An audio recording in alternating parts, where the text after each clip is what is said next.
wanadamu wamegawanyika kwa namna tofauti tofauti. Naomba usikize kwa makini.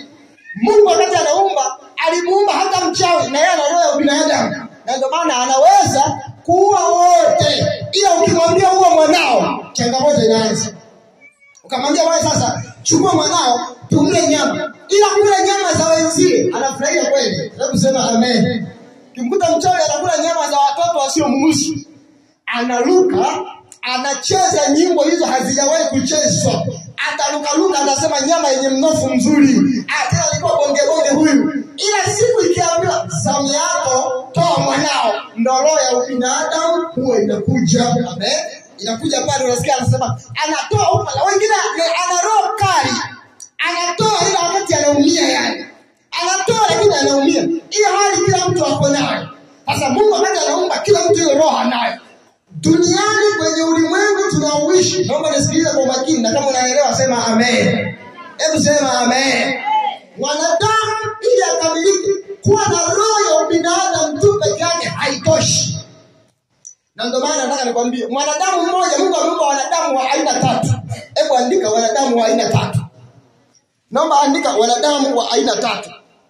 Wanadamu wa kwanza ni mwanadamu wa kawaida.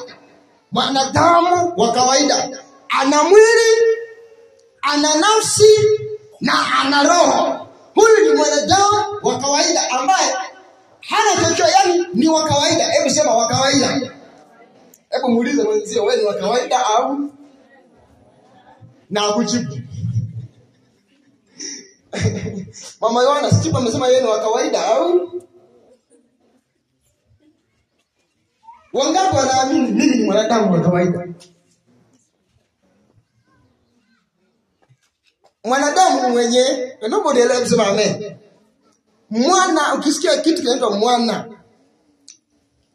mwanadamu ni mwana wa Mungu. Unajua sisi na malaika wote ni wana, sisi tunaelewana. Mimi na malaika wote, ndio maana Biblia inasema wana wa Mungu. Na wale nao ni wana wa Mungu. Ila mimi ni mwana mwenye damu. Ndio maana anaitwa mwanadamu. Ila ile mwana ina maana ni mwana wa baba. Ila mwenye damu. Sasa huyu ni mwanadamu ambaye ni wa kawaida. Kuna mwanadamu hana damu hapa? Kila mtu ambaye hana damu anyoshe mkono juu tumuongezee. Kila mwanadamu ana damu, si ndio hivyo? Kila mwanadamu ana nafsi. Naomba nisikilize. Kila mwanadamu ana nini? Ana nafsi. Nafsi ni ile hali ya utashi. Ndio maana hebu sema amen. Ukiona umeenda umechumbia, wakakwambia hebu ondoa kichwa chako hapa tukitaki. Toa kichwa chako. Ndani ya yule mtu ambaye ameenda kuchumbiwa ni mwanadamu ambaye ndani yake ana nafsi yenye utashi, ambaye anaweza akachagua niolewe au nisifanye nini? Nisiolewe. Ila jambo lingine ana roho. Huyu ndio mtu anaitwa mwanadamu wa kawaida aliyekamilika. Kila mtu ni mwanadamu ila amekamilika. Sasa kuna watu aina 3 ambao nimekwambia. Kuna mwanadamu wa kawaida ambaye hajui chochote, na wakati Roho Mtakatifu, wakati Yesu anakuja, alikuja hapo ulimwenguni, akaangikwa msalabani. Alipoangikwa msalabani, baadaye akafa. Alipokufa akaondoka. Alipoondoka akatuletea msaidizi anaitwa Roho Mtakatifu. Amen. Ila maana mwanadamu akiwa na roho ya wanadamu mmoja hawezi akasurvive. Ni vigumu sana kunielewa, lakini nataka unielewe kwa jina la Yesu. Hebu sema amen. Mwanadamu hebu sema amen. Mwanadamu anayemuona ili asurvive anahitaji apate roho nyingine inayomsaidia ili akamilike. Kuna baadhi ya vitu avipate. Na ndio maana Yesu wakati anaondoka alijua Steve na roho ya wanadamu mmoja iliyopo ndani yake haitoshi, inatakiwa apewe na Roho Mtakatifu ambaye na yeye alikadhalika atakuwa anamsaidia. Wachawi wako hivi, hebu sema amen. Wachawi wanaelewa kitu ambacho nakwambia. Wachawi wanaweza kujua wewe una kusudi ambalo uko nalo na hakuna mtu akukuzuia. Unaweza kuwa umeokoka ila wakakuachia roho ya uzima. Hebu sema roho ya uzima. Kuna watu ukikaa hapo utasikia tunasema hivi kwenye maombi. Kama sikilize. Utasikia mtu anasema napiga. Tunapigana ila tuelewe. Napiga roho ya utasa. napiga roho ya umaskini, napiga roho ya madeni, napiga roho ya uasherati. Ina maana watu wanaweza wanaweza kufanya hivi, wakakuachia sawa ukawa una roho ya uzima, wanaweza kukuachia sawa ukawa na roho ya kwenda, ila roho ya kupata wakawa wameondoka nayo. Ndio maana shangaa mtu unaenda unao wokovu kweli, ila kuna baadhi ya roho wameondoka nazo na zingine zimebaki. Ndio maana shangaa kuna mwingine anasema baba mimi nafanya biashara, ina maana roho ya bidii ameachiwa, ila roho ya kupata imeondoka. Leo natangaza irejee kwako kwa damu ya Yesu, kwa damu ya Yesu. Hebu sema rejea, hebu sema rejea. Sasa kuna baadhi ya watu ambao ni wa kawaida. Huyu wa kawaida, ukiwa mwanadamu wa kawaida utoboi. Amen. Naomba mwambie wenzio utoboi. Mwambie karaga bao. Unaelewa? Unaweza ukawa mwanadamu wa kawaida mwenye roho moja, nisemaje?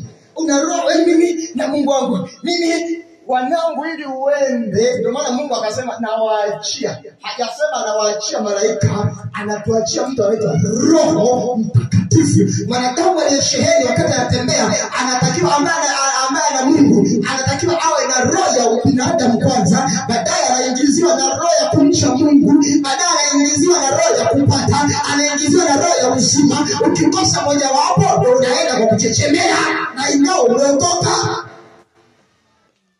Msema amen. Unaweza kupata ila roho moja imechomolewa. Haipo. Ndio maana kuna mtu anasema bwana mimi angalia, kuna mtu anaitwa Lazaro. Lazaro alikuwa ni mtu ambaye anamcha Mungu. Msema amen. Anamcha Mungu, anapenda Mungu. Ina maana roho ya kumcha Mungu ilikuwepo, ila roho ya kupata haipo. Ndio maana akafa kama maskini. Amekufa mpaka anaenda mbinguni. Mbinguni kule mpaka wanataka wamtume. Wanamwambia bwana Lazaro hebu njoo mtume. Kwa sababu kuna watu walikuwa wanazo hizo roho. Hebu sema amen.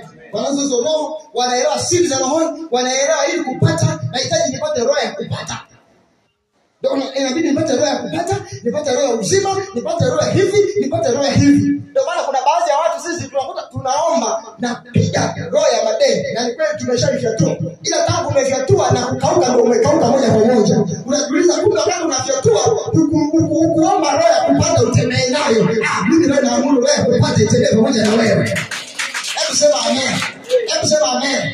Lazima uwe na roho ya nini? Ya kupata. Steve unaweza ukaimba sana, ila unahitaji upate roho ya mvuto ili watu wakeshe wanakuangalia na wasichoke kusikiliza. Wewe mwenyewe wanakanga watu wanachoka kumsikiliza. Ile baba akiimba hata vieleweki. Imani wewe inachezeka. Biti kubwa. Yaani mleta kama hebu sema amen. Hivi unasikia nyimbo za sasa hivi zinapoimba, ila vijana tunavyozisikiliza utapenda. Sasa hivi unaweza kuwa mama best, unaweza kuwa mwimbaji. Hata mimi naweza nikatunga wimbo. Kwa sasa hivi wewe umesikiza nyimbo za sasa hivi, unakuta tu beat moja inaplaywa hapa. Ikiplaywa hapo utakuta tu inalia wewe unaitafutia neno moja tu la kuimba. Hebu sema amen. Unaona kwa Steve sio anafanya nini? Ukisikiliza wimbo unaweza kukuta yaani neno ni moja tu labda analirudia lile neno moja. Hebu sema amen. Analirudia ila biti ndio kubwa. Ina maana mbona hata wewe unaweza kuimba? Hawaimbaji hivi. Inabidi uwe na roho ya watu wa kusikiliza wakupende. Kwa hiyo anapenda kwa mganga anajua wewe ninakupa roho ya kupata. Ndio maana kuna baadhi ya wasanii wana kibali, wana watu wengi ila hawana nyumba, hawana gari, hawana chochote, hawana wake. Ina maana alienda kwa mganga akampa baadhi ya vitu tu. Chukua. Amechukua ameondoka navyo. Ana mvuto. Akisimama hapa utashangaa mpaka akili na kuruka. Ukiona unataka bora kupiga picha na msanii, roho yake inakutaka haswa. Amen. Majeshi. Lazima nipige picha. Lazima yaani uko tayari jua kali umesimama hivi na koma. Na ndio maana nimesema amen. Mungu akajua, akasema Bwana anajua wakina mama wengi hawatoboi hivi. Kwa roho wake peke yake hatoboi. Inabidi nimpe Roho Mtakatifu. Naomba tuangalie jambo moja. Huyu ni mwanadamu wa kawaida. Na mwanadamu mwenye roho ambaye huyu ni mtu ambaye hajaokoka, ila ana sifa za kuitwa mwanadamu. Sasa mwanadamu wa pili ni mwanadamu mwenye maagano. Lakini kumbuka jambo la kwanza, na yeye ni mwanadamu mwenye roho, mwenye nafsi na mwenye kila kitu vile vile kama mara ya kwanza, lakini ni mwanadamu mwenye maagano. Mimi hapo unaiona nina agano, hebu sema amen. Unaiona hapa nina agano. Na mwanadamu mwenye agano iko hivi. Naomba nikuulize swali moja. Yesu alizaliwa kama wewe. Hivi unajua alizaliwa kama wewe? Bahati nzuri na wewe una wafadhali. Tena wewe wakati unazaliwa ulizaliwa wakati hata kuna gari, umepanda gari unaenda Mbika. Bora wewe wakati unazaliwa ulizaliwa wakati ambapo hata kuna mwanga. Yeye alizaliwa wakati wa usiku na akazaliwa kwenye zizi la ng'ombe. Akazaliwa kama wewe. Na akawa kama wewe, amezaliwa anaanza kuishi, anaishi. Ila ni mtu mwenye maagano na Bwana. Yaani ameletwa hapa duniani ili atimize misheni. Hao ni watu ambao Mungu amejisazia. Mimi ndio ninaowaona hapa kwa jina la Yesu. Hebu sema amen. Mimi naona hapa, sioni kama kuna mwanadamu wa kawaida hapa. Naona ni mwanadamu mwenye maagano ambayo Bwana ameyaweka ndani yake. Ndio maana utashangaa. Hebu sema amen. Mwanadamu mwenye maagano huwa hawazi hata kuolewa kama huelewi.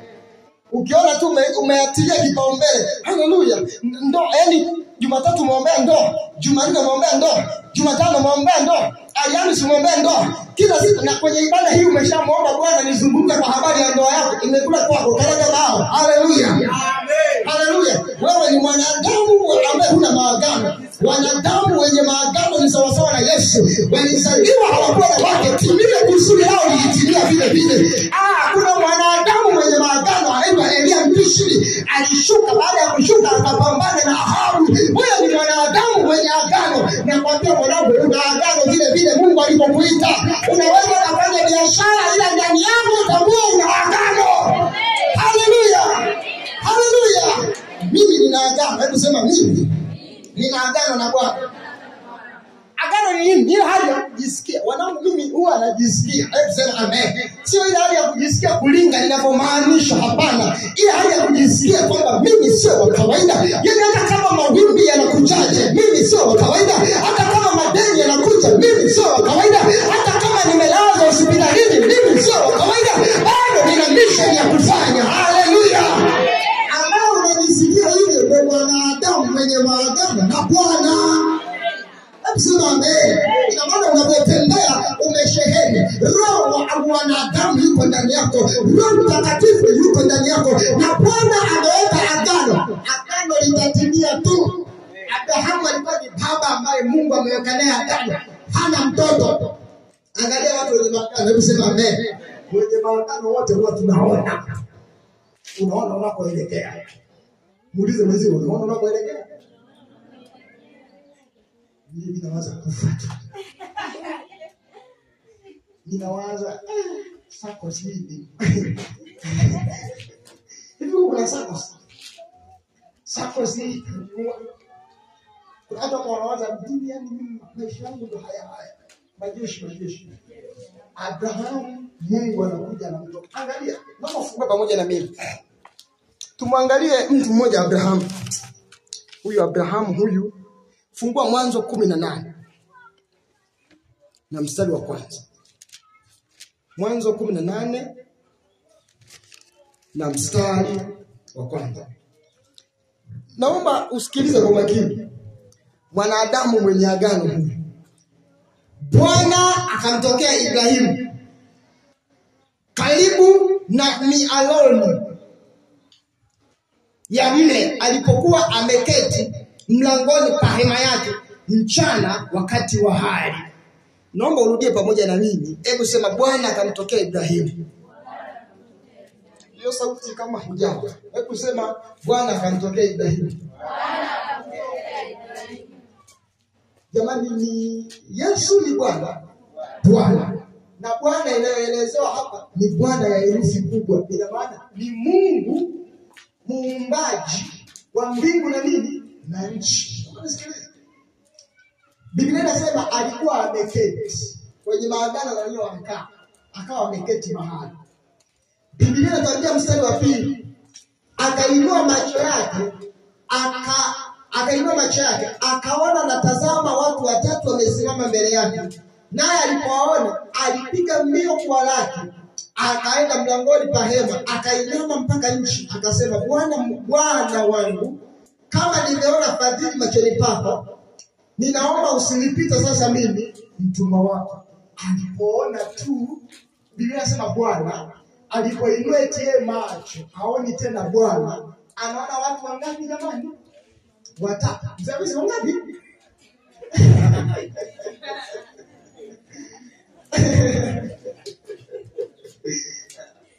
Jamani, aliona watu wangapi? Watatu. Alafu akakimbia.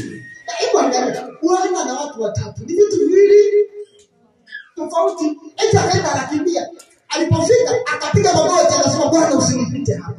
Lakini kimsingi ni malaika. Hebu sema amen. Sara alipoona, hakuona kama ni Bwana, aliona kama ni nani? Malaika. Baadaye wakafika pale, ni malaika. Wakafika pale wanajifanya wanavumbi. Wakafika pale, Sara amekaa, anajua tu ni malaika wao wamekuja hapa, labda ni wageni fulani tu.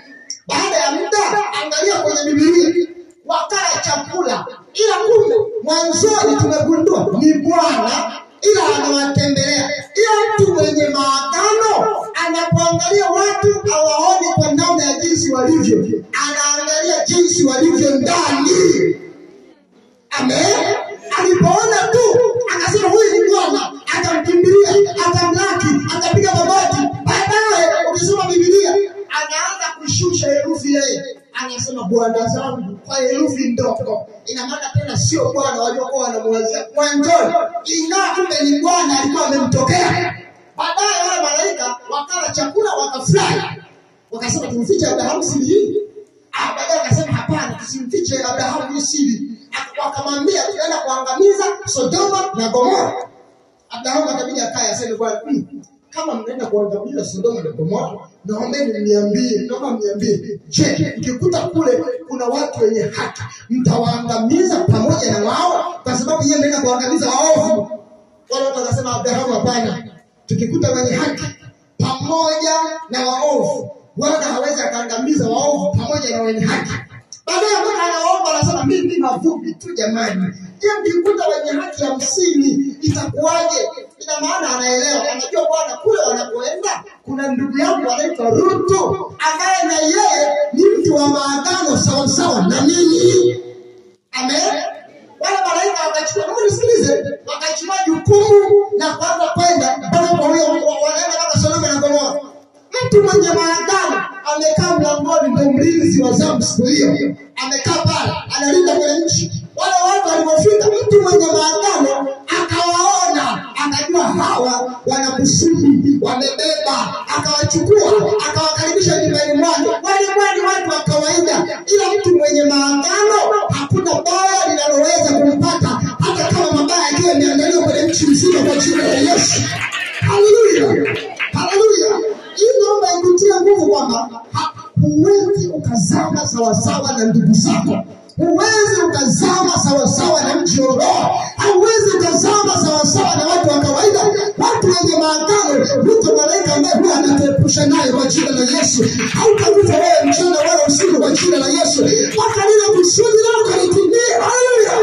Haleluya. Mimi naelewa sifi leo, na sina mpango wa kufa leo wala kesho. Haleluya. Kama una mpango wa kufa, tuambie mapema, tuombe maombi ya kuhai. Bado hatujaona mega church hapa. Hatuna mpango wa kufa leo wala kesho. Kwa nini nazungumza haya? Kwa sababu ni mtu mwenye maagano. Wenye maagano huwa hatufu mpaka tutimize yale Bwana ambaye ametukusudia. Ukituona tumelala chini, haina maana ya kwamba tupo kama wale. Sisi sio kama wale. Haleluya. Ukituona tunarusha nyimbo, sio kama wale. Ukituona tunashika tembe, hatulingani mwanangu. Ukiniona natembea kama wewe, hatulingani mwanangu. Ni kwamba watu wenye maagano wanabeba mission ambayo wataitimiza mbili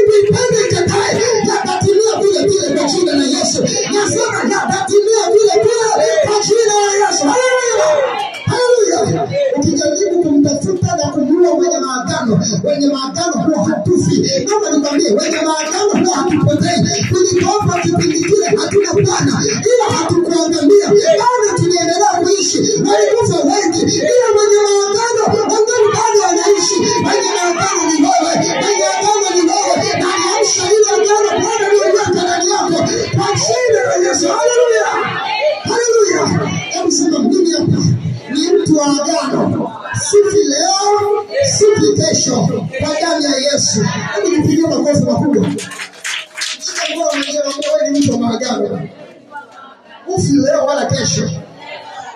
Shetani alitushinda kipindi hatujamjua Yesu.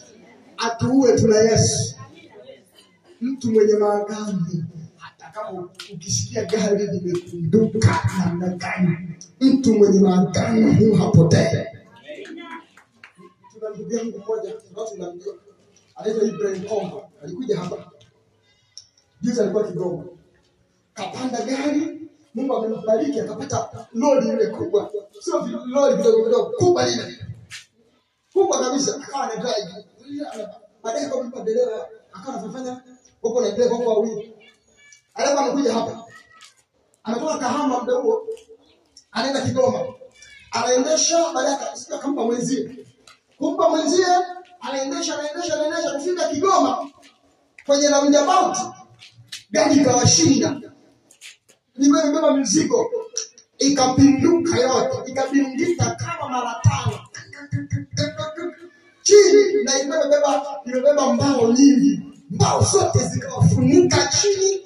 Dereva akafa pale. Yaani pale anasema dereva wangu alikufa pale, alikufa ikambana. Na mimi nimekaa sasa, inabidi gari limeshanuka. Bahati mbaya, Mungu nasema nzuri, nilichukua mkanda nikawa nimejifunga. Ilibidi gari kigonga mahali nitoke mimi, kwa sababu lazima uruke. Amen. Nikiruka mbele na magogo yanakuja. Kwa hiyo anataka kuruka, mkanda ukambana.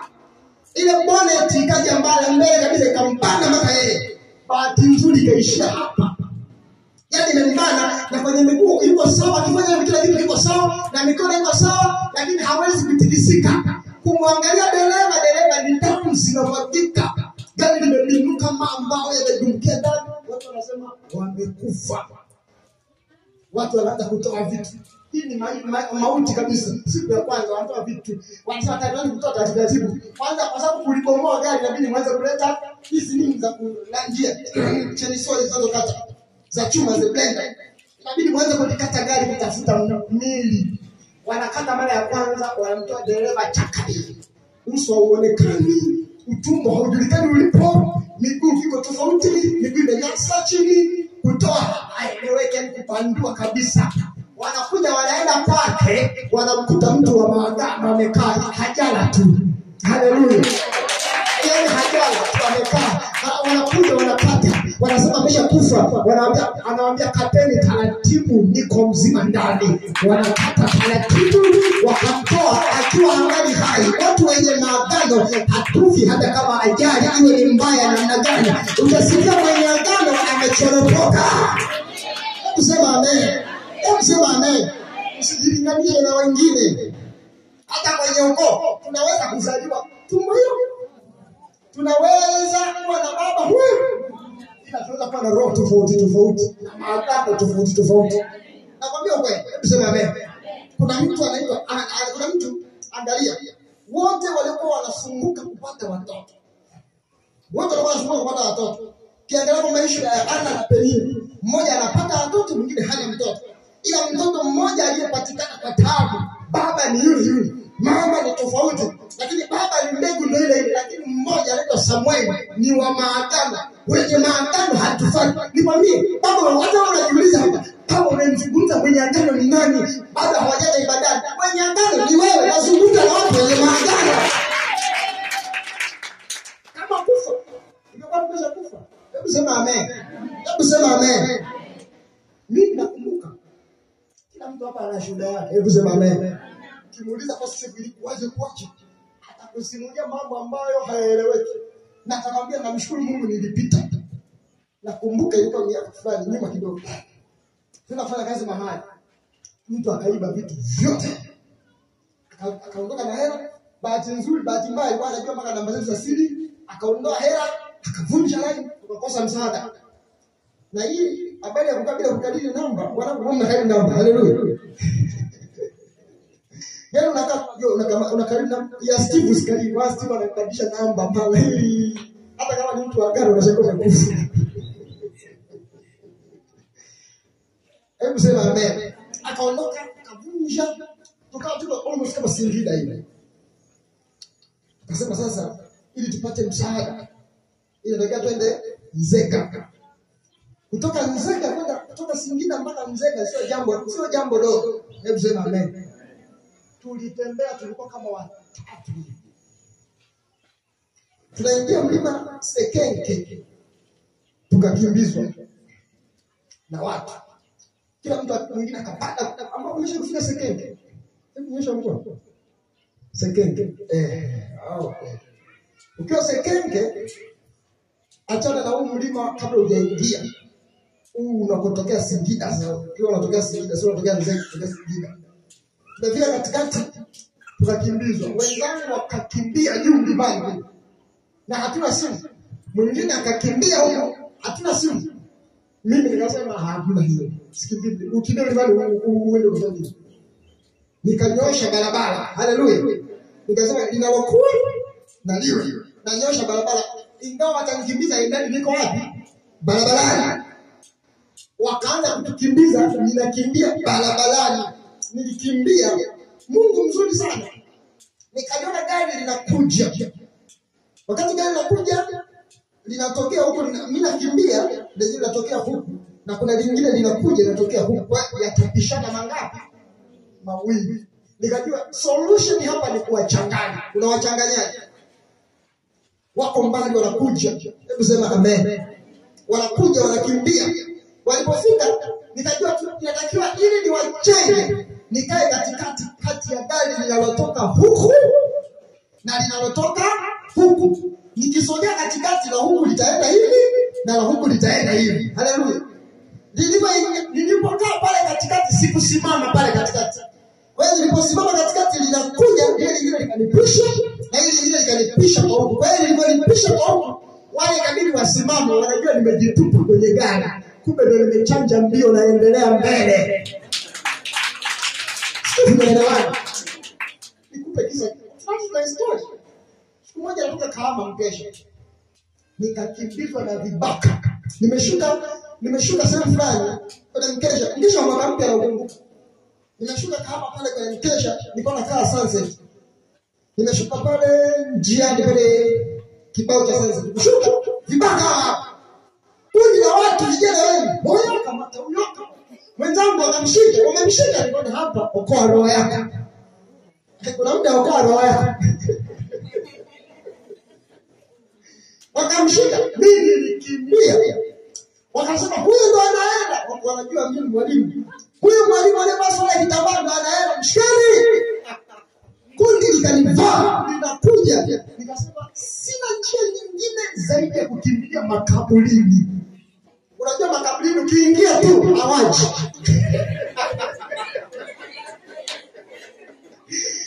Ukiingia tu makaburini, ukiwa sasa kuna makaburi zamani yalikuwa yanatisha, yalikuwa mpaka ina miti. Nikasema solution sio kukimbia. Watu hawafungui mlango. Hapo nimetoka Mkesha, inabidi nikimbie makaburini. Nilipoingia tu kwenye makaburi kwa kwanza na mimi mwenyewe naogopa, lakini kuna roho inaniambia ndio usalama wako. Kuingia hatua ya kwanza, ya pili, ya tatu wananichungulia. Achana naye, anaweza kuwa mzimu huyo. Kapiga kama mzimu. Hapo ndo nasema asante Yesu. Niko makaburini na mimi naanza kuogopa makaburi, naanza kuchanja ndio kuongeza spidi. Watu wenye maagano huwa hatuti kizembe. Haleluya. Huwa hatupotezi kizembe. Haleluya. Haleluya. Majeshi. Usiogope. Hebu sema siogope. Hebu sema siogope.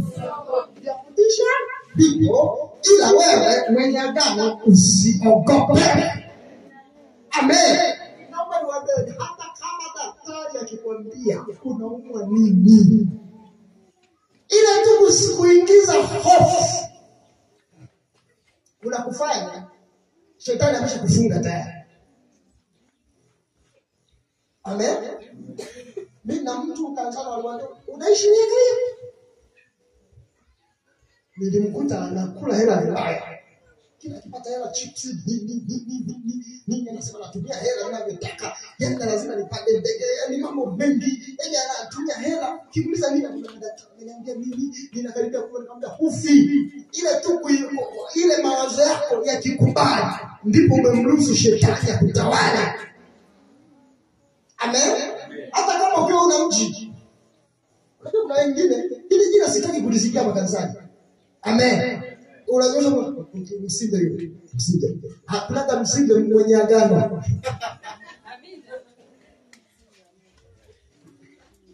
Mzee sio sheria nishakupa. Kanisani hapa hatuna msimbe. Mwenye agano. Hatuna. Na mwanaume ambaye ameoa mgeka kafa anaitwa nani? Hatuna mgane na hatuna mwanaume msimbe. Wewe hatuna mwanamke msimbe na eti msimbe. Mgane hivyo unaangalia wewe hadi wewe msimbe. Amen. Hatuna mtu wa design hiyo. Kila mtu hapa ana mission. Hebu sema mission. Mission yako Mungu amekupa watoto ili wafikishe mahali wasome kwa kupitia wewe. Utakiwa kukata tamaa wewe. Nasema hivi utakiwa kukata tamaa. Kila ile ulivyo utakiwa kukata tamaa. Hebu sema leo. Mimi roho yangu iamke leo. Hebu sema amka leo. Kwa damu ya Yesu. Kwa damu ya Yesu. Kuanzia sasa hivi. Sasa ninaamuru roho yangu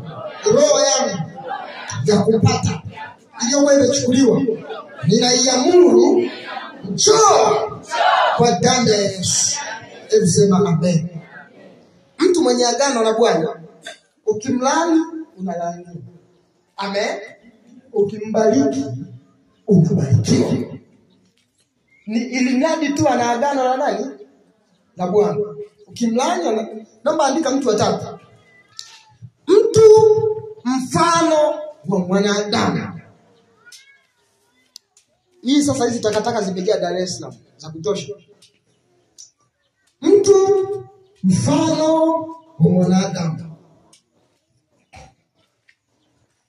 Mtu mfano wa mwanadamu. Mtu mfano wa mwanadamu.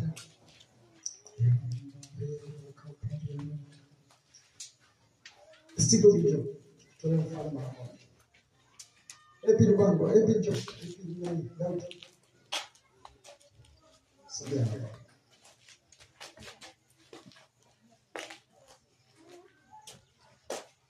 Kama mtu ni kubwa doto.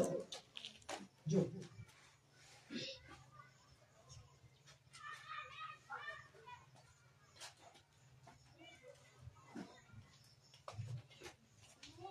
Majeshi ya Bwana. Sasa je, hivi mtaona mfano baadaye. Subiri. Majeshi. Huyu anaitwa Stephen Ford. Ni mwanadamu. Amen. Ndani yake ana roho ya mwanadamu. Mtu anapomuumba mtu kwanza lazima awe na roho ya mwanadamu. Amen. Huyu ni Steve. Anaitwa Stephen Ford. Mungu anataka kufanya kazi na Steve. Na Mungu anataka mtumie Steve kwa viwango vikubwa. Jambo la kwanza analolifanya Mungu. Nisikilize. Steve amekamilika ndani yake, ana nafsi na kila kitu. Mungu anachokifanya anampa Roho Mtakatifu. Umeona Roho Mtakatifu? Ingawa ni mfupi. Ni Roho Mtakatifu. Amen. Ni Roho Mtakatifu. Ndio ile sasa. Ana Roho Mtakatifu Steve. Ila hana hela. Amen. Unaweza kuokoka ukawa na roho ila ukapewa roho ya magonjwa. Ndio hii hapa inakuja. Ndio tunaishi watu wengi. Ndio ile Steve anaomba Baba katika jina la Yesu naachia Bwana moto.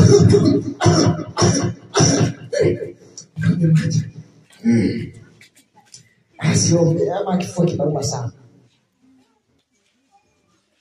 Roho ya ugonjwa mwisho mkono juu. Umeona roho inayosababisha? Punga mkono hivi, fanya hivi. Umeona roho inayosababisha?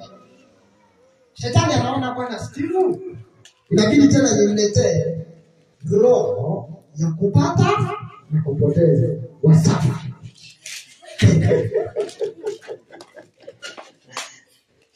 Na maneno Roho Mtakatifu mkono juu. Roho Mtakatifu umeona? Steve mkono juu. Umeona? Majeshi. Hiki ndio kitu ambacho shetani anakifanya. Sasa na kuna watu wanatembea si watu. Amen. Hii Dar es Salaam wako wengi.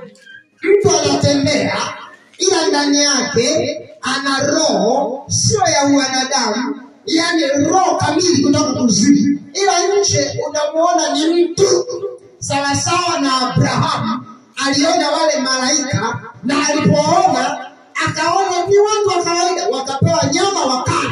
Kuna mashetani yanatembea yana sura za watu.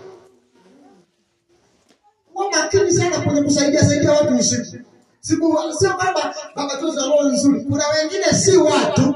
Kuna shetani anaamua anavaa tu sura, anatoka naye mbali anamleta. Mtu alishakufaga anakuja kwako, anafia kwako na hana sehemu ya kwenda na mzigo unakukutia wewe. Na hiyo wanangu kuchumbia unachumba na vijana wao ulielewe. Limetokea msukule gani? Halijulikani. Unajua unafanya kazi ya lipo tu. Kuna wengine wana mission za kafara. Mwingine akikutana hivi, mnajua watu mnaweza mkasema Suleiman alikuwa hana akili timamu. Anayesema Suleiman hana akili timamu yeye ndio asimtosha. Suleiman alikuwa anaoa mara nyingi ili atengeneze agano. Kuna mwanamke ukimwoa unafanikiwa, na kuna mwanaume ukimwoa ukiolewa naye unafanikiwa. Shetani ili apate nyota anaachia mwanaume mwenye uvuvio, anaiba nyota za watu. Ndani yake ana roho za kubeba.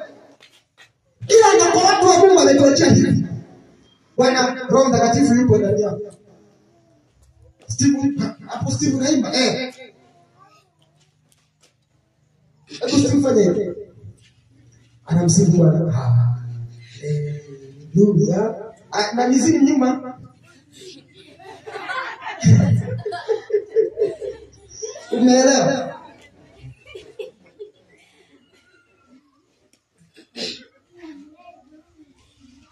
Majeshi. Sasa huyu ni mtu wa Mungu. Na kuzimu yenyewe inaweza kutengeneza mtu ikamleta kama mume. Alafu kafa kabla ya wakati. Hiki kitu hiki, no? Majeshi. Naomba niwaambie ukweli usiopingika. Mimi ni baba, ukinichukia after all bado nitakuja na Jumatatu.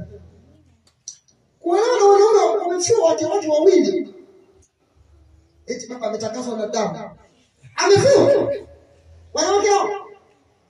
Bila bana mtakasa tu kwa damu ya Yesu. Mtu anaweza kuwa anatembea ila ndani yake anajua anachokifanya. Anajua tu inabidi kwa mwaka nipate kafara hii. Kwa miaka yangu ili nifanikiwe niwe tajiri na nipate kafara hata hizo za mke. Na mke lazima mpaka niwe nimekutana naye kwanza. Ndio maana shangaa unachumbiwa tu. Jana inasema tulale leo. Sina muda wa kupoteza. Leo.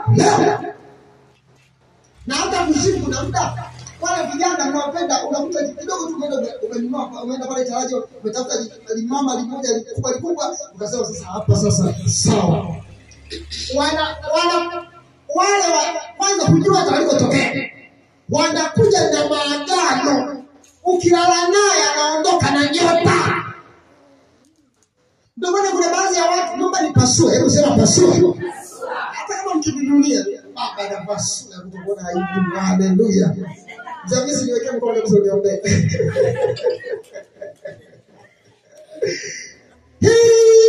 Ndio maana kuna mtu ukikutana naye kimwili, roho yako inauma, haijawahi kutokea mpaka unatoa na machozi. Unasema kwa nini kimetokea kitu cha hivi? Kuna watu wanatembea na madawa, ananuiza madawa. Akinuiza anakuwa na mission kutoka kuzimu. Alala na wewe, na akilala na wewe anaondoka na nyota, anaondoka na utashi, anaondoka na kila kitu. Na akimaliza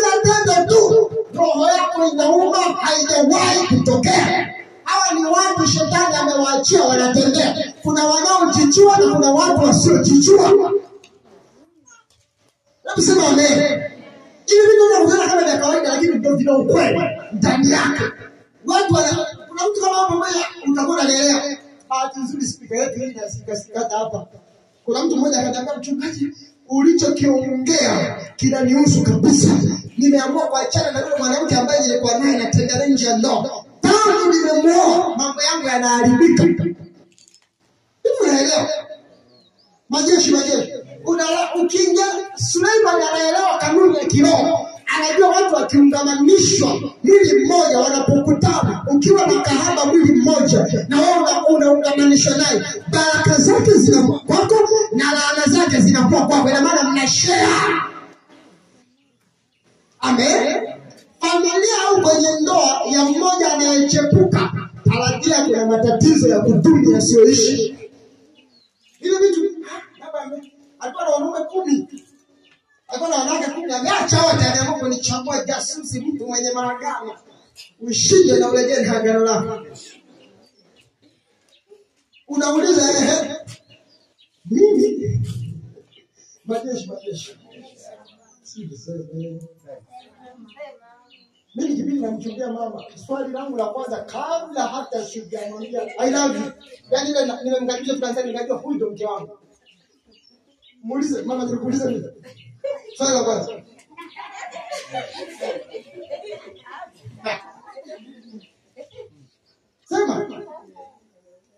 Sema kama kaa. Yeye ndio hata hajakaa vizuri hapo na mtoto.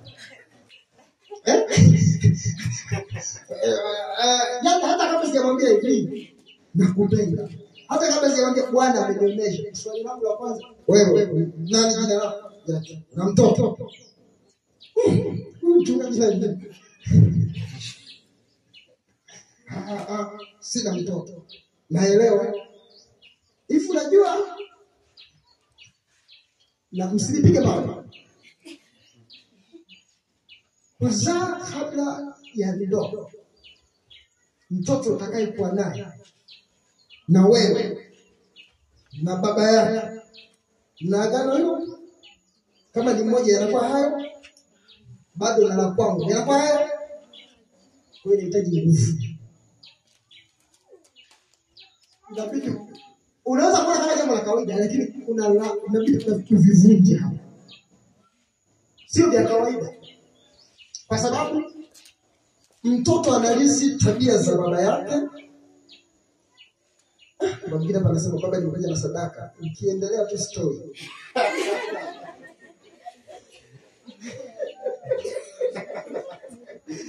Hao sababu ndio mpaka sababu anapanda kujiki sasa hivi. Hivyo tu. Iko hivyo kusema amen. Kwa sababu mtoto alivyo ndo baba. Kwa hiyo hata kama angeniambia na mtoto ningemuuliza baba yake ni waganga sio waganga. Kwa sababu after all tayari nishaingiza roho ya uganga ndani ya familia. Hiyo ni kiroho. Ambayo inabidi sasa nianze kushambuliana nao. Kwa hiyo wakati hata kama nimemuoa mama anakatuka karibu nje, baba tuseme kanaitwa kanani, tutoe mfano. Kanaitwa kamzee Hamisi, kanaitwa Hamisi. Inabidi niwe nakakamata Hamisi kwenye maombi na kenyewe. Nakamata mke wangu kwa damu ya Yesu. Nakakamata na Hamisi. Nakatikisa laana zidondoke chini. Namuombea na mama kwa damu ya mwana kondoo, laana na dondosha chini. Unaweza kuona kama ni jambo la kawaida, lakini ndivyo ilivyo na ndivyo tunavyokuwa. Maisha Mungu ni Mungu. Jamani, Mungu anaposema anayeungamanisha na kahaba anakuwa mwili huo mmoja. Alikuwa hadanganyi. Angalia tabia za mume wako na mtu aliyezaa naye nje zinafanana. Wewe unapambana kama kuachanisha ile kiroho kama hawaachanisha. Kuachanisha ile kama kila kitu kupasua vipasuki hivi. Lakini sio kama vipasuki, wewe vinapasuka.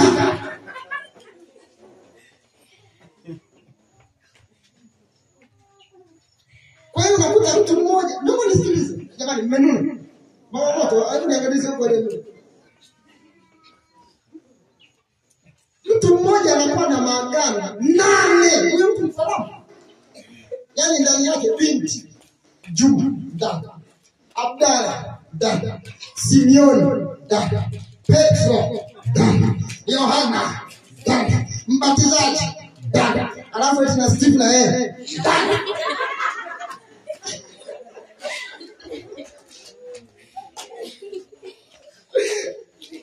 Majeshi ya wapi majeshi?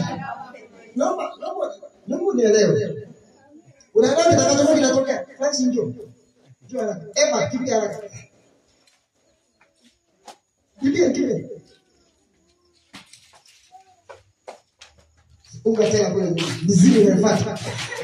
Sogea hapa mbele. Sogea. Haya. Steve ni kijana wangu. Sio? Anataka kuoa. Ila nyuma yake ana agano. Alafu binti yangu ndio tunasema uwe mwili mmoja. Sio mwili huo. Mwili wa kwanza wa kwako, wa pili, wa tatu, wa nne, wa tano, wa sita, wa saba. Uchawi wa flash. Mizimu kutokea Kigogo. Mizimu ya Magala. Ya Tabora. Ya Sumbawanga. Steve anatoka. Hawa watu hawapo, ila mizimu yote iko ndani ya Steve. Kama Steve akitembea unaona kama haeleweki, anayumba. Kumbe amebeba mizigo ya kutosha. Kwa hiyo inabidi kama unataka uolewe kama mbuli, inabidi uanze kwanza kupiga mzigo mmoja uchomoke. Na amuru mziki ule mfupi wa mwisho. Moto mzigo unaondoka, unakimbia. Ndio amenusulika hapa. Unaendelea tena. Ila ametoka ibada ya Jumatatu. Sio siku moja watoa wote. Jumatatu mara ndogo na fata izimu. Izimu ya tumako. Moto. Unatoka na pikipiki. Umebaki. Zimeelewana. Roho hizi zote. Ina maana amezibeba. Unaanza tena Jumapili hiyo.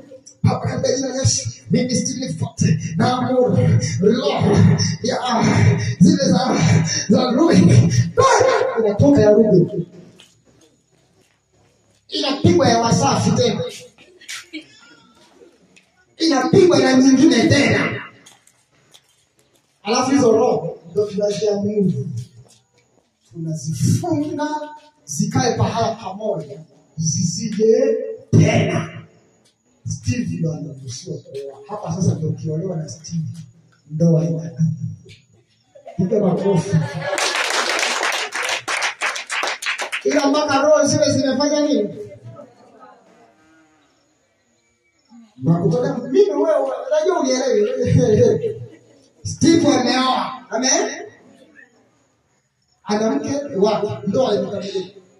Ila Steve hajaokoka. Mna target ya kufanikiwa. Steve anatoka nje ya ndoa. Analeta roho ya kwanza. Hamlimi anauza. Na yaani sio mambo kwa nimeuza hizo roho anazichukua nje tu. Analeta roho ya pili. Roho ya tatu. Na mwanamke yuko kwenye ndoa. Ndio mtu anayetoka nje ya ndoa, roho ya nne. Roho funga kazi. Majeshi. Sima. Roho nyingine. Alafu ndo mnaniambia baba utoboe. Njoo roho nyingine. Sogea na wewe roho mdogo. Nenda kule mbele. Haya. Unatoboa.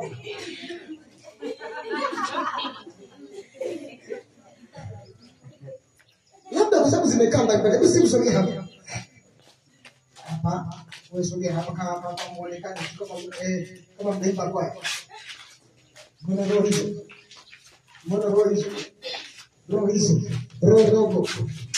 Roho ndogo hapa. Ndio mume wako hajatulia. Utoboi haujeki. Kwa sababu kuna roho nyingine hapo inaongea. Isijenge. Roho ndogo yenyewe inasema. Haina maana kwamba itaongea. Itafanya nini? Itaongea. Itasema mimi kutokana na roho ndogo. Safari hamna.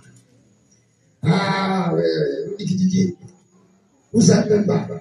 Na kuna mwingine ndio mbona shangaa mume wako alikuwa hanywi pombe. Kila kuna mwanamke akikutana naye, roho ya pombe inamvaa. Anaanza kulewa. Wanda hawanywaji hivi. Alafu ndo mwanangu umekaa.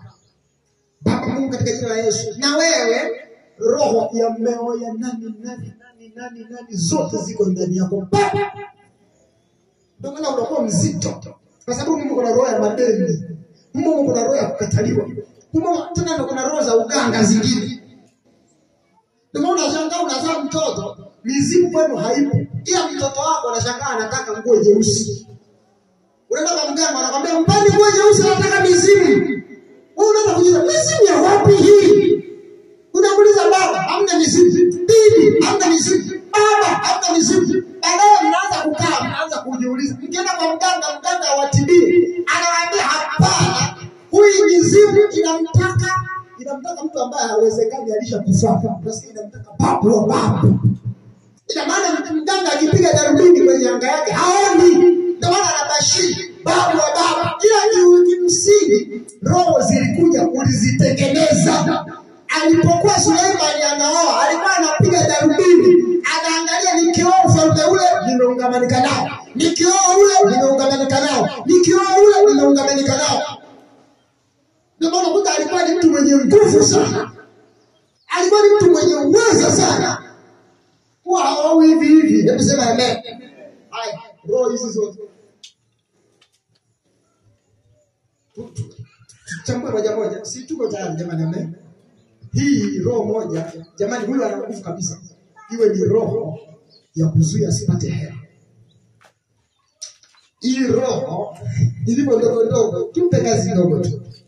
Iwe ni roho ya kumzuia asiwe na afya. Hii roho nyingine ya kumzuia asipate mafanikio. Hii roho nyingine inamzuia. Kila roho ina kazi yake. Huwezi kutoboa. Ndio maana unashangaa kuna mwingine anawazaga hivi kanisani mapepo hayaishaki, mapepo huwa yanatoka, ila kuna watu wana roho zimebebana nyingi za kutosha. Ndio maana akikuta tukija kanisani eti leo somo tumbo unasikia mtu anatembea tumboni, mapepo yanalipuka. Alafu kesho uje ujichanganye uende umuombe. Useme sasa naamuru nimuombe tumbo ambalo nimesikia kwamba tumbo linamuuma. Ukija kumwekea mkono kwenye tumbo eti maumivu tena mapepo yapo kwenye tumbo. Adondoki.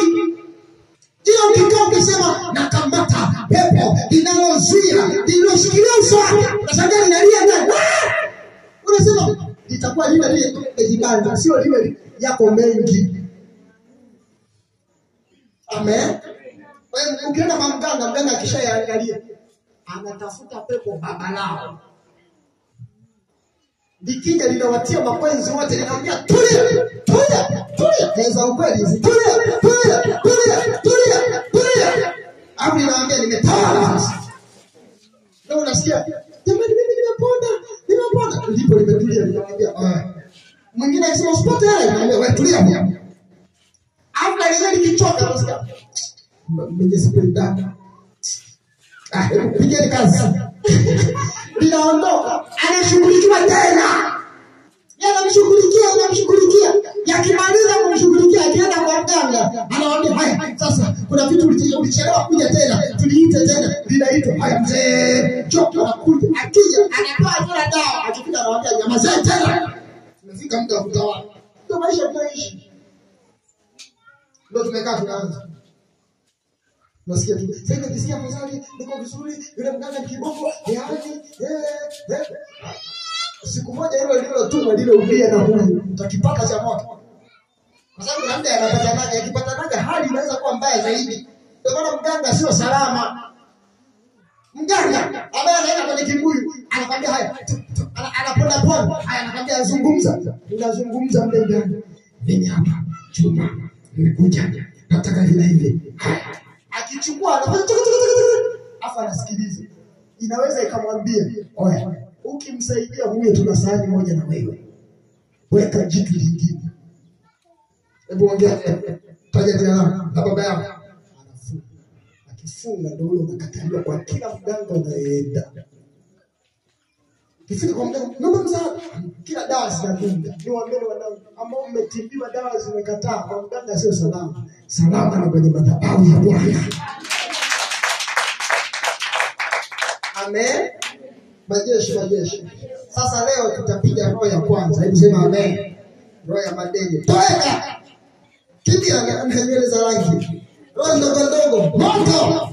Inatoka na yenyewe kwa Steve na machio. Amen. Roho ya madawa, ya basketi. Chatua basketi kwenda. Wa safe bet. Moto ya bet, hiyo roho ya bet. Hiyo roho nyingine moto. Hiyo zim moto. Isinuka moto. Steve anakaa sana. Hapo anatangaza ndoa. Anaoa, maisha yake yako salama. Na kwenye kuomba sasa, Steve, Mungu akubariki. Kwenye kuomba sasa, tusiombe kimya. Unaomba huko unapiga. Unakamata roho moja. Usianze zote. Yaani mama moto alipozipangia mshanda masaa. Anasema anakamata roho zote na zikusanya kama zilivyo ndani. Unaanza kukamata roho moja. Unaanza roho hii inanishikilia. Kwa sababu kuna roho nyingine ya ushawishi ndani. Ndio maana Biblia inasema lile ninalotaka kulifanya silifanye, ila lile nisilotaka kulifanya ndilo ambalo nafanya nini? Nalifanya. Kuna mwingine inakutia roho ya kuacha imani. Labda unasusa, umechoka. Mambo hayaendi. Kwa sababu kuna roho imetumwa ndani yako. Hebu sema kwa jina la Yesu. Roho yoyote iliyokaa ndani yako kwa muda mrefu, kuanzia sasa hivi ninaachia moto kwa damu ya Yesu. Mashetani wote wasikie sauti hii ya Bwana.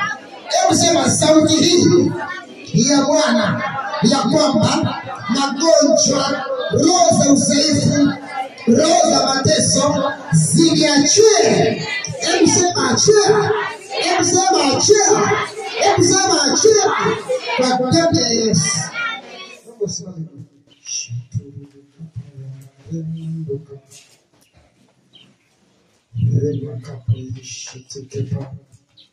Hapa pekee. Lakini biti ndogo hapa. Unapiga tatu.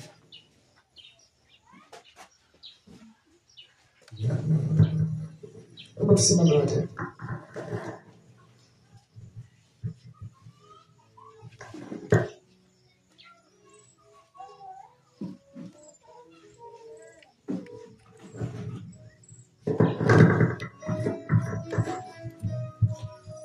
Hebu sema haya maneno. Sema Bwana Yesu.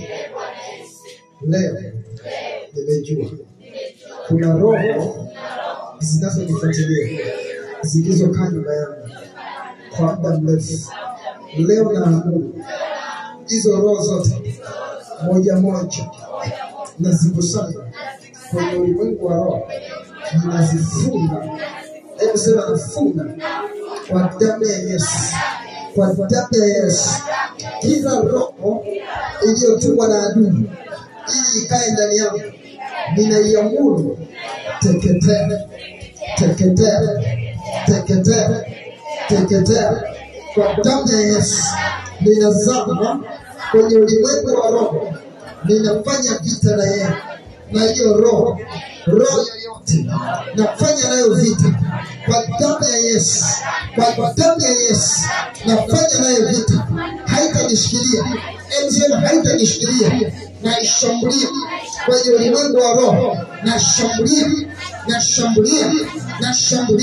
kwa damu ya Yesu. Kwa damu ya Yesu. Ewe roho, teketea na kamata roho ya umaskini, roho ya kupata na kupoteza. Leo nazishughulikia roho hizo mbili kwa damu ya Yesu. Kwa damu ya Yesu. Ewe roho ya kupata na kupoteza, na ishambulie. Hebu sema nashambulia kwa damu ya Yesu. Hebu sema nashambulia kwa damu ya Yesu. Roho zote kwa damu ya Yesu. Kwa damu ya Yesu. Kwa damu ya Yesu. Roho ya maskini na itafuta leo kwenye ulimwengu wa roho. Na itafuta leo kwenye ulimwengu wa roho. Na itafuta leo kwa damu ya Yesu. Kwa damu ya Yesu. Ewe roho roho na kutafuta kwa damu ya Yesu, na kutafuta kwa damu ya Yesu, na achia mwali wa moto, na achia mwali wa moto, na kufunga yeye roho, na kufunga yeye roho, na kufunga yeye roho kwa damu ya Yesu, kwa damu ya Yesu, kwa damu ya Yesu, kwa damu ya Yesu. Kuanzia sasa, kuanzia sasa, roho ya umaskini ninaagiza achia mwili wangu. Hebu sema achia mwili wangu, hebu sema achia mwili wangu, hebu sema achia mwili wangu kwa damu ya Yesu, kwa damu ya Yesu, kwa damu ya Yesu, kwa damu ya Yesu. Na achia moto, achia moto, achia moto kwa damu ya Yesu. Imeandikwa Mungu wetu sisi ni moto ulao. Leo nazivamia roho zote kwa damu ya Yesu, roho za umaskini upande wa baba, upande wa mama, nazivamia. Hebu sema navamia kwa damu ya Yesu, hebu sema navamia kwa damu ya Yesu, kwa damu ya Yesu. Nazishambulia, nazishambulia kwa moto wa Bwana, moto, moto, moto, moto, moto, moto, moto, kwa damu ya Yesu, kwa damu ya Yesu, kwa damu ya Yesu, kwa damu ya Yesu. Nashambulia hizo roho, nashambulia hizo roho, nashambulia hizo roho kwa damu ya Yesu, kwa damu ya Yesu. Kuanzia sasa nasoma kwenye ulimwengu wa roho, roho zote nazivamia, napiga moja moja. Hebu sema napiga, hebu sema napiga, hebu sema napiga kwa damu ya Yesu. Hebu weza kuomba shato kapa, imakapa sondo kapa, remando kapa, imakapa shende kapa sondo kapa, imakapa shende kapa sondo kapa. Roho hizo, roho hizo, roho hizo nashambulia kwa damu ya Yesu, nashambulia kwa damu ya Yesu. Imakapashetekepa, imakapashetekepa, imakapashetekepa, remakapa, imakapasotokapashetekepa. Nashambulia kwa damu ya Mwana-Kondoo roho hizo, roho za magonjwa, roho za udhaifu, roho za mateso, roho za maisha ya jana, roho za maroho, roho za kukomba, roho za mateso, roho za maroho, roho za mateso. Hebu achia moto, hebu achia moto, hebu achia moto, hebu shambulia, hebu shambulia, hebu shambulia, hebu shambulia, hebu shambulia, hebu shambulia kwa damu ya Yesu. Imakapashetekepa. Wachawi walionibebesha, hebu omba kwa bidii, omba kwa bidii, omba kwa bidii. Kuna mwingine hauna roho moja, umebeba roho nyingi ndani yako. Hebu shambulia roho zote, shambulia roho zote, roho za kupata na kupoteza, roho za umaskini, roho za mateso, roho za maroho, roho za mahangaiko, roho chafu, roho za majini mahaba. Shambulia zote kwa damu ya Yesu. Nashambulia, nashambulia, nashambulia, nashambulia, nashambulia, nashambulia.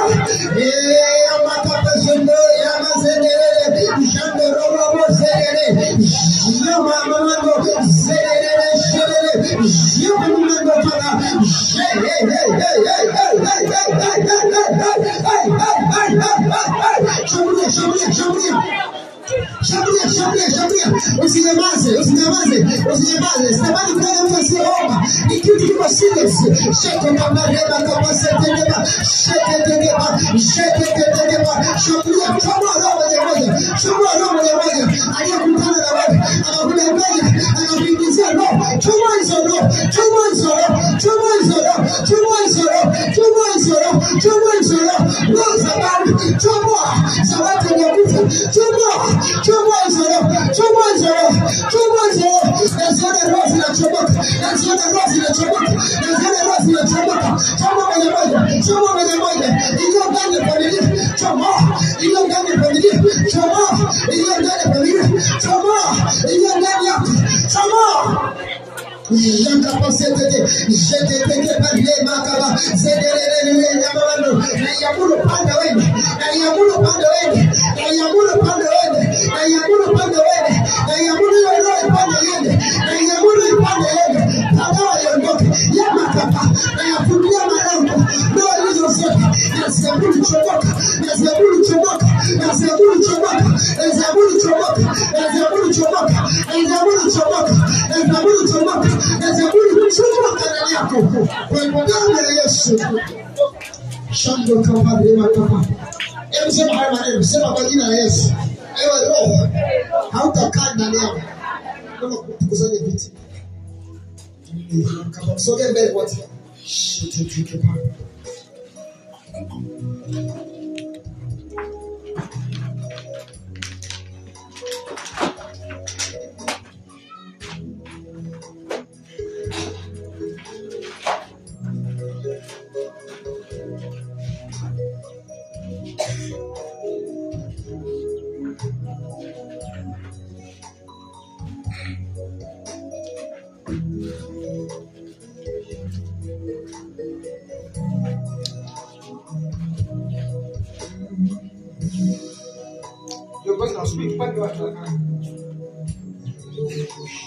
Samani kuna mtu anakiongoza ile nje kama mtoto msogeze mbele hapa ndani. Kiongozi wote tunasogea, sio mambo kwa ajili ya kuja kuombea. Tunaomba kwa pamoja hapa. Kuna nguvu itatembea si ya kawaida hapa. Kama mtoto wako nje kisha ameingia ndani. Kama mtoto nje kisha ameingia ndani.